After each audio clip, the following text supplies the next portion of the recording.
പുരാതന കാലത്ത് ഓടനാട് എന്നായിരുന്നു ഇന്നത്തെ കായംകുളം ഉൾപ്പെടുന്ന നാട്ടുരാജ്യം അറിയപ്പെട്ടിരുന്നത്.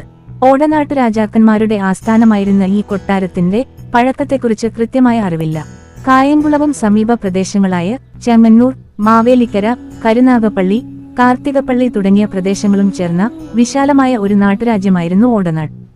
15ാം നൂറ്റാണ്ടോടെ ഓടനാടിന്റെ തലസ്ഥാനം കായംകുളത്തിനടുത്തുള്ള ഇരുവ എന്ന സ്ഥലത്തേക്ക് മാറ്റി. നീണ്ട ഒരു കടൽത്തീരമുണ്ടായിരുന്ന ഈ രാജ്യവുമായി ഡച്ചുകാർക്കും പോർച്ചുഗീസുകാർക്കും നല്ല വ്യാപാര ബന്ധങ്ങളുണ്ടായിരുന്നു. 18ാം നൂറ്റാണ്ടിന്റെ തുടക്കത്തിൽ തിരുവിതാംകൂർ മഹാരാജാവായിരുന്ന മാർത്താണ്ഡവർമ്മ കായംകുളം രാജ്യം പിടിച്ചെടുക്കുകയും അതിനെ തിരുവിതാംകൂറിനോട് ചേർക്കുകയും ചെയ്തു. കായംകുളം രാജാക്കന്മാരുടെ കോട്ടകൊത്തളങ്ങൾ ഇടിച്ചു നിരത്തി മാർത്താണ്ഡവർമ്മ ഇന്നു കാണുന്ന കൊട്ടാരത്തിന്റെ ആദ്യരൂപം പണികഴിപ്പിച്ചു. രാമയ്യൻ ദളവയ്ക്കായിരുന്നു നിർമ്മാണത്തിന്റെ മേൽനോട്ട ചുമതല.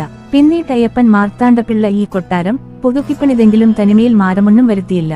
തിരുവിതാംകൂർ രാജാക്കന്മാരുടെ ഒരു ഇടത്താവളമായി കൃഷ്ണപുരം കൊട്ടാരം ഉപയോഗിച്ചു പോന്നു.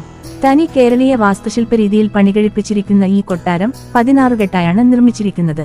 തിരുവിതാംകൂറിലെ പത്മനാഭപുരം കൊട്ടാരത്തിന്റെ ഒരു ചെറിയ പതിപ്പ് എന്നു തന്നെ പറയാവുന്ന രീതിയിലാണ് ഇതിന്റെ നിർമ്മാണം. പുറത്തെ ചുറ്റുമതിൽ കടന്ന ഉള്ളിലേക്കെത്തിയാൽ മനോഹരമായ ഒരു ഉദ്യാനം കാണാം. ഈ ഉദ്യാനം നല്ല രീതിയിൽ തന്നെ പരിപാലിച്ചിട്ടുണ്ട്. അകത്തെ ചുറ്റുമതിലും പടിപ്പുരയും വിശാലമായ മുറ്റവും കടന്ന് കൊട്ടാരത്തിന്റെ പ്രധാന വാതിലിലൂടെ ചരിത്രമുറങ്ങുന്ന കൊട്ടാരക്കെട്ടിലേക്ക് പ്രവേശിക്കാം. കൊട്ടാരത്തിന്റെ പിൻഭാഗത്തായി കൊട്ടാരത്തോട് ചേർന്നു തന്നെ വിശാലമായ ഒരു കുളവും നിർമ്മിച്ചിരിക്കുന്നു. പുരാവസ്തു വകുപ്പിന്റെ സംരക്ഷണയിലാണ് ഇന്ന് കൊട്ടാരം. വിലമതിക്കാനാവാത്ത പുരാവസ്തുക്കളുടെ ഒരു അപൂർവ ശേഖരം തന്നെ ഇവിടുത്തെ മ്യൂസിയത്തിൽ ഭംഗിയായി സൂക്ഷിച്ചിരിക്കുന്നു. വിശദമായ വിവരണങ്ങൾ നൽകാൻ പുരാവസ്തു വകുപ്പിന്റെ ഉദ്യോഗസ്ഥരുമുണ്ട്. മുകൾത്തട്ടിലെ വിശാലമായ ഹാളുകളിൽ അതിബൃഹത്തായ ഒരു നാണയശേഖരവും പുരാതന ചിത്രങ്ങളും പ്രദർശിപ്പിച്ചിരിക്കുന്നു.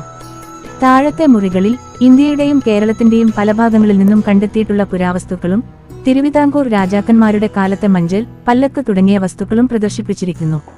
ഇതുകൂടാതെ കൊട്ടാരത്തിലെ തേവാരപ്പുരയുടെ സമീപമുള്ള ഭിത്തിയിൽ കേരളത്തിൽ ഇതുവരെ കണ്ടെത്തിയിട്ടുള്ളതിൽ വച്ച് ഏറ്റവും വലിപ്പമേറിയ ഒറ്റപ്പാനൽ ചുവർച്ചിത്രമായ ഗജേന്ദ്രമോക്ഷം ചിത്രീകരിച്ചിരിക്കുന്നു. പൂർണ്ണമായും പ്രകൃത്യാ ലഭ്യമായ ചായക്കൂട്ടുകളാണ് ഈ ചിത്രരചനയ്ക്ക് ഉപയോഗിച്ചിരിക്കുന്നത്.